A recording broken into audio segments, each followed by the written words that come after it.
example, did you work for? Ang sinasabi mo, puro PhilHealth eh.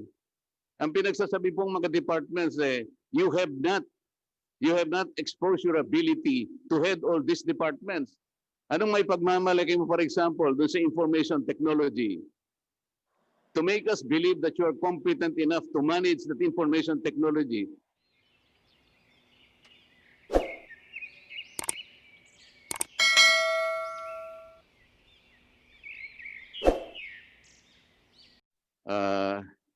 You said you did not want to pursue and belabor that question, which should have been pursued with vigor. For example, Attorney Del Rosario justified his being hired because he had managerial experience. Yes. Because you were asking him that it appears that he has no legal experience yet because he is only, what, how many years as a lawyer? 2016. Okay, 2016. So for a position of Senior Executive Vice President for Legal, he's sort of saying that his deficiency is supplied by his managerial experience. Did you not want to ask him what managerial experience did he have in the past? What company did he work for to at least justify his managerial experience? Attorney Del Rosario, can you please apprise this committee how good you are in managing a corporation? What corporation did you work for to justify your managerial ability and be fit to be Senior Vice President of Legal for PhilHealth? Thank you, Mr. Chair. When I was, I assumed different managerial positions at PhilHealth, Mr. Chair. I was manager of corporate communications for, I think, more than a year. I was manager of our physical resource and infrastructure department. I was manager of the contribution accounts management department. I was manager of the information technology management department. I was branch manager of NCR South operations of PhilHealth. I was regional vice president of PhilHealth Region 1.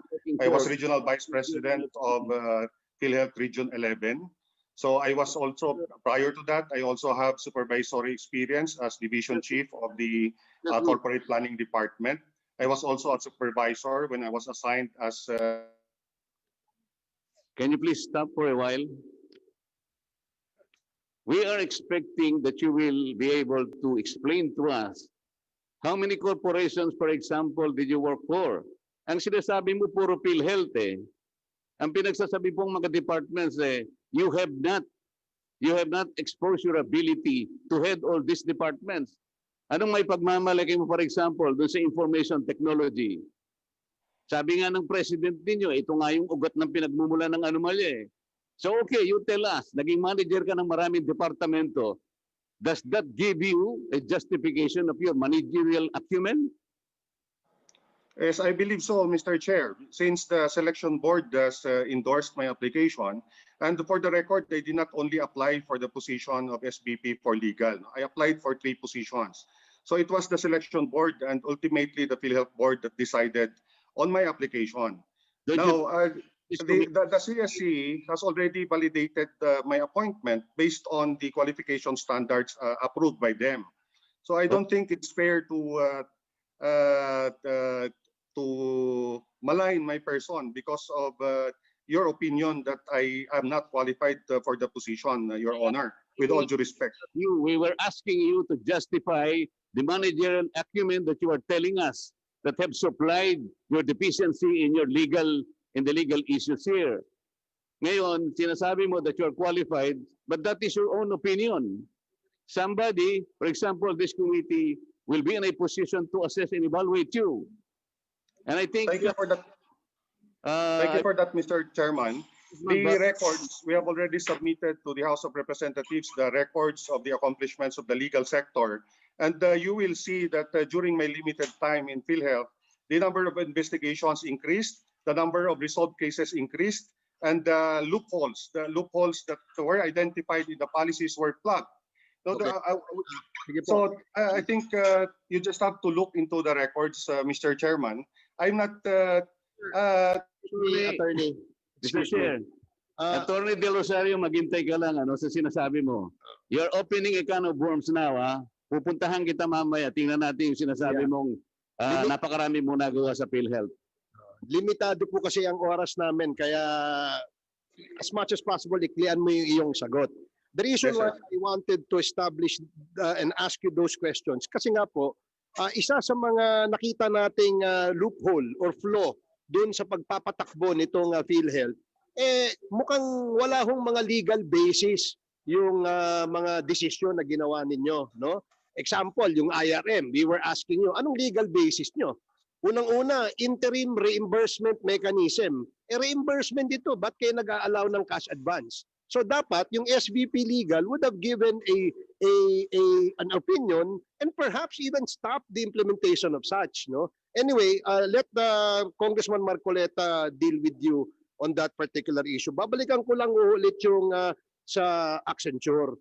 Nandito Yes, ho ba si Mr. Edgardo Banson, Mr. Chair? Yes, he sent letter.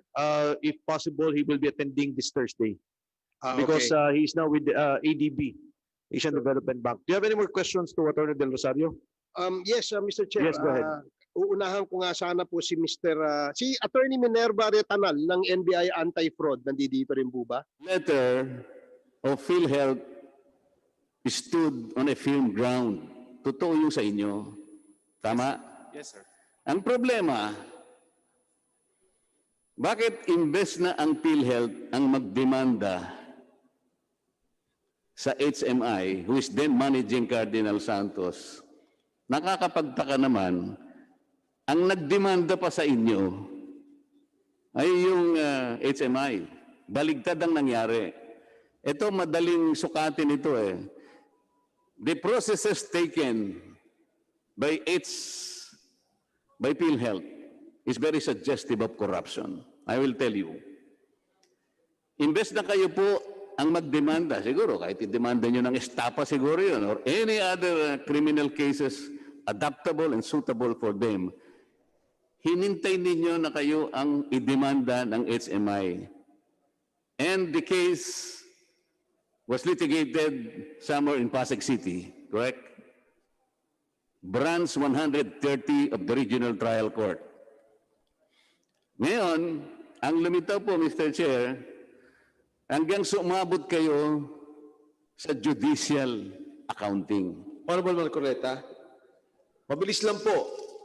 Doon po sa sinasabi ninyo na kaso, nakakita ninyo 300 million ang sobrang binayad sa Cardinal Santos Medical Center. Nung mag-accounting po, halos ganun po ang umabot. At ang gusto ninyo, i-refund ang pera. Yes po. Wala silang ni-refund. Pinaparipan nga po sa Cardinal Santos, hindi po na-refund. Oh. Tapos nawala na po ako sa legal noon. Nalipat na po ako sa internal audit eh. Okay, pero doon sa accounting ninyo, magkasama kayo ng Cardinal Santos at saka PhilHealth, established din yon. Yes po. Dahil po na-compare yung claims na pinail ng Cardinal Santos against doon po sa binawas lang nila doon sa mga patients. Okay, Honorable Mercoleta. So dahil nga hinintay ninyo kayong idemanda ng HMI sa Pasig, ang Pasig Court constituted an arbitration committee, hindi ba? Pardon, sir? Nag-constitute ng arbitration committee yung Pasig Court.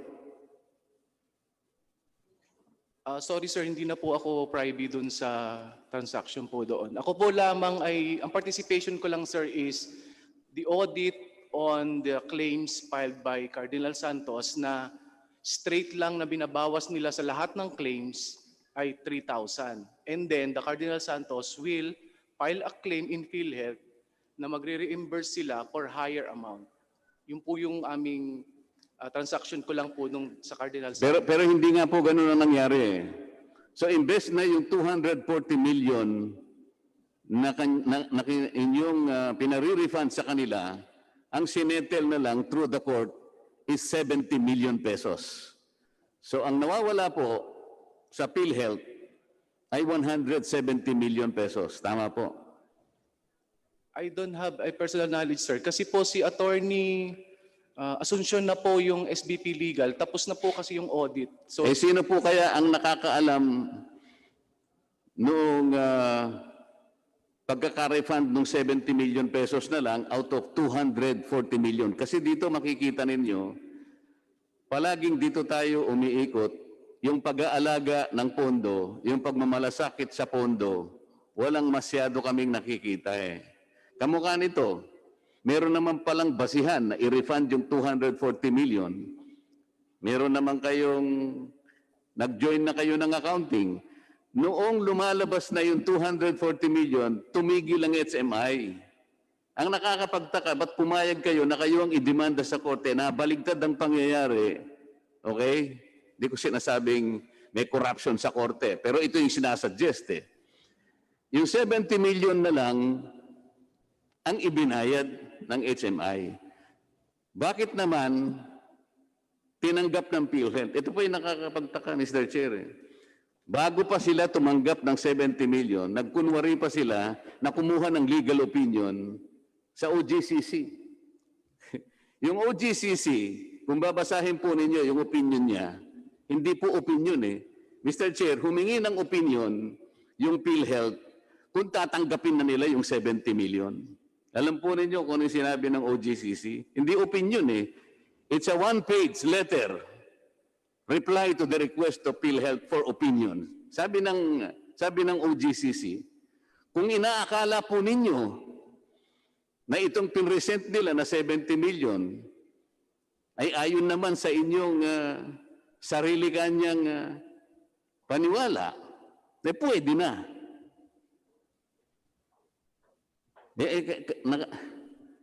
Ito ba'y opinion? So makikita po natin, Mr. Chair, meron pong demand na malinaw, 270 million. Gumawa sila ng paraan para paikutin ang gobyerno. Ang nagdemanda pa yung sinisingil para lang magkaroon ng judicial accounting. Dito nila itinago ito, Mr. Chair. Pagkatapos nilang magkaroon ng judicial accounting, hindi ko malaman ngayon, paano ninyo i-account yung balance 170 million? Sabi nga po namin, kahit isang 5 sentimo ang mawala sa pondo ng gobyerno, hahanapin po yun sapagkat pera po ng tao yun. Honorable Mercoleta, ito po ay plunder because ito po ay lagpas pa sa 50 million. This is 170 million na establish, hindi binayaran, may kalokohan, and yet they settled. Sinetel nga po nila yung 240, nagsettle po, pumayag ang PhilHealth, 70 million na lamang po. Kaya ang matitira na dapat ibalik sa kanila, kinalimutan nila. Ngayon, hanapan natin kayo.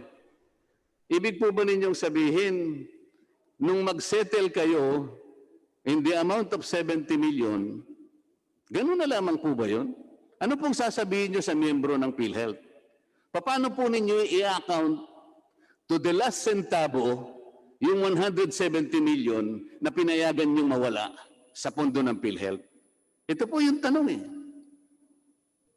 Kunwari dumaan kayo sa korte para sabihin ninyo, oh, malinis ito kasi galing kami sa korte. Kunwari kumuha kayo ng opinion ng OGCC o para ngayon panindigan na, oh, kinoverap tayo ng OGCC. Legal tayo eh. Paano po maliligal? Meron po ba kayong may papakitang dokumento na kung saan yung 170 million na hinahanap ninyo sa ospital, may kakatwiran po ba ninyo ito sa miyembro ng PhilHealth? Paano nyo gagawin? Paano nyo pangangatwiranan na, oh, okay na yung 170 million, nakita na namin kung saan napunta. Wala pong definite accounting kung nasaan yung 170 million pesos. Honorable Marcoleta, yung pong 170 million, hindi na ho binayaran. Itinago na ho yun ng HMI. Yun po ang nangyari dito. And the time when